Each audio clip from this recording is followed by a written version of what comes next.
Terima kasih Anda masih bergabung sama kami. Pemirsa, PT Unilever Indonesia Tbk atau UNVR mencatatkan kinerja keuangan yang menunjukkan arah pemulihan pada semester 1 2025. Perseroan membukukan penjualan bersih sebesar 18,2 triliun rupiah dan laba bersih 2,2 triliun rupiah sepanjang 6 bulan pertama tahun ini. PT Unilever Indonesia Tbk atau UNVR mencatatkan kinerja keuangan yang menunjukkan arah pemulihan pada semester pertama 2025. Perseroan bukan penjualan bersih sebesar 18,2 triliun rupiah dan laba bersih sebesar 2,2 triliun rupiah sepanjang 6 bulan pertama tahun ini. Meski kinerja tersebut masih terkoreksi dibandingkan semester pertama 2024, tren perbaikan mulai terlihat dibandingkan semester 2 2024, baik dari sisi pendapatan maupun laba. Margin kotor dan margin laba sebelum pajak juga menunjukkan pemulihan secara bertahap. Hal ini didorong oleh efisiensi operasional dan strategi penyesuaian harga yang mulai menunjukkan hasil. Presiden Direktur Unilever Indonesia, Benji Yap mengatakan, perbaikan bertahap tersebut mencerminkan ketangguhan portofolio produk dan efektivitas strategi perusahaan. Benji menambahkan langkah strategis yang telah diambil mulai membuahkan hasil dan menjadi landasan kuat bagi perusahaan untuk kembali tumbuh mulai kuartal 3 2025. Pemulihan margin juga dipacu oleh penyesuaian harga jual, normalisasi distribusi, dan penurunan harga bahan baku utama. Sebagai bagian dari strategi penciptaan nilai jangka panjang, Unilever Indonesia mengumumkan rencana pembelian kembali saham atau buyback dengan nilai maksimum 2 triliun rupiah. Aksi ini mencerminkan keyakinan manajemen terhadap prospek bisnis jangka panjang dan komitmen untuk memberikan nilai tambah bagi pemegang saham. Berbagai sumber untuk IDXino.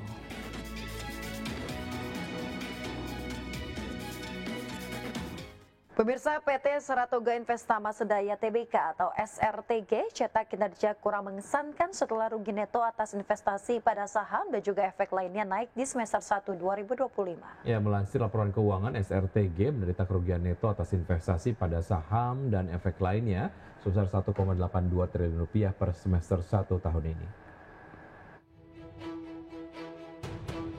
PT Saratoga Investama Sedaya Tbk atau SRTG cetak kinerja kurang mengesankan setelah rugi neto atas investasi pada saham dan efek lainnya naik di semester 1 2025. Melansir laporan keuangan, SRTG menderita kerugian neto atas investasi pada saham dan efek lainnya sebesar 1,82 triliun rupiah per semester 1 2025. Realisasi tersebut naik 32,83% secara tahunan dari rugi 1,37 triliun rupiah yang terjadi pada semester pertama 2024. Nilai aset investasi pada saham sebesar 51,09 triliun rupiah per semester 1 2025 turun dari 51,91 triliun rupiah di periode sama tahun 2024. SRTG memiliki investasi saham pada perusahaan terbuka tanah air, di perusahaan blue chip dan berkembang. Namun Saratoga mampu membalikan rugi periode berjalan yang diatribusikan kepada pemilik perusahaan alias rugi bersih menjadi laba bersih di paruh pertama tahun 2025. Laba bersih SRTG tercatat 102,01 miliar rupiah per Juni 2025. Ini berbalik dari rugi 446,39 miliar rupiah di periode sama tahun lalu. Salah satu pendorong kinerjanya di periode ini lantaran SRTG mampu mengantongi 837,87 miliar rupiah pada pos manfaat pajak penghasilan tangguhan. Sebelumnya SRTG menderita beban pajak penghasilan tangguhan sebesar 350,02 miliar rupiah. Berbagai sumber untuk IDXino. Pemirsa, emiten produsen bahan bangunan plastik PT Impact Pratama Industri Tbk atau IMPC mencatatkan kinerja positif hingga paruh pertama 2025. Pendapatan dan juga laba bersih perseroan kompak meningkat. PT Impact Pratama Industri Tbk atau IMPC meraup pendapatan bersih 1,9 triliun rupiah hingga Juni 2025. Angka ini naik 5,91% secara tahunan dari 1,79 triliun rupiah pada periode sama tahun lalu. Pendapatan tersebut didapatkan setelah dikurangi potongan penjualan sebesar 39,49 miliar rupiah dan retur penjualan 1,65 miliar rupiah. Kenaikan pendapatan diiringi lonjakan beban pokok pendapatan sebesar 6,80% secara tahunan menjadi 1,16 triliun rupiah per Juni 2025. Meski beban naik, IMPC masih mampu meningkatkan laba periode berjalan yang dapat diatribusikan kepada pemilik entitas induk sebesar 295,63 miliar rupiah atau naik 8,39% dibandingkan Juni 2024. Berakhir Juni 2025, total aset IMPC tercatat sebesar 4,58 triliun rupiah dengan total likuiditas mencapai 2,13 triliun rupiah dan ekuitas sebesar 2,45 triliun rupiah.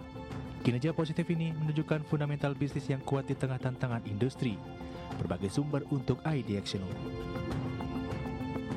Pemirsa, PT Aman Mineral Internasional Tbk atau emiten dengan kode saham AMMN membukukan rugi bersih sebesar 148,72 juta dolar Amerika Serikat atau setara dengan 2,44 triliun rupiah pada semester 1 2025. Ya, catatan rugi tersebut berbanding terbalik dari capaian laba bersih sebesar 475,24 juta dolar Amerika pada semester 1 tahun 2024. Adapun rugi bersih yang dibukukan perseroan sejalan dengan kinerja penjualan bersih yang menyusut menjadi 182,59 juta dolar dan penjualan bersih Aman Mineral sebagian besar berasal dari penjualan katoda tembaga yang mencapai 18.522 ton atau setara dengan 41 juta pon. Terkait capaian kinerja perusahaan, Presiden Direktur Aman Mineral Arif Sidarto meyakini bahwa kinerja keuangan akan terus membaik seiring dengan perseroan yang tetap berkomitmen pada strategi jangka panjang dan fokus untuk menciptakan nilai yang terus berkelanjutan.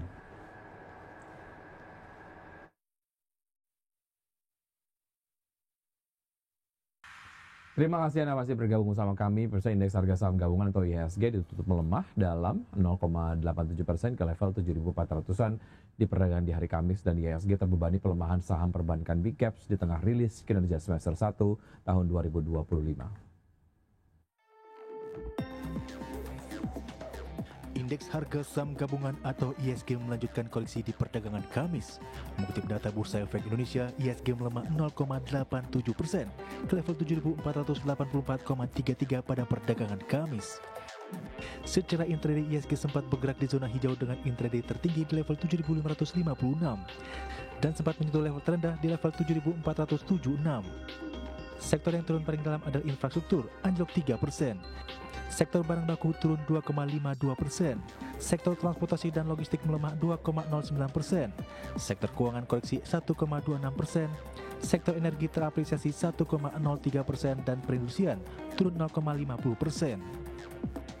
Saham perbankan Big Cap jadi pemberat utama IHSG di tengah rilis kinerja semester pertama 2025. Saham PT Bank Rakyat Indonesia Persero Tbk atau BBRI ditutup melemah 1,85% di level Rp3.710 per saham dan berkontribusi atas pelemahan IHSG 11,53 indeks poin.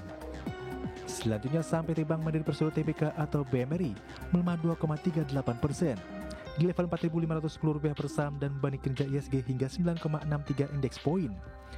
Lalu saham PT Bank Sentral Asia Tbk atau BBSIA turun 1,19% ke level Rp8.275 per saham dan berkontribusi atas pelemahan 7,14 indeks poin.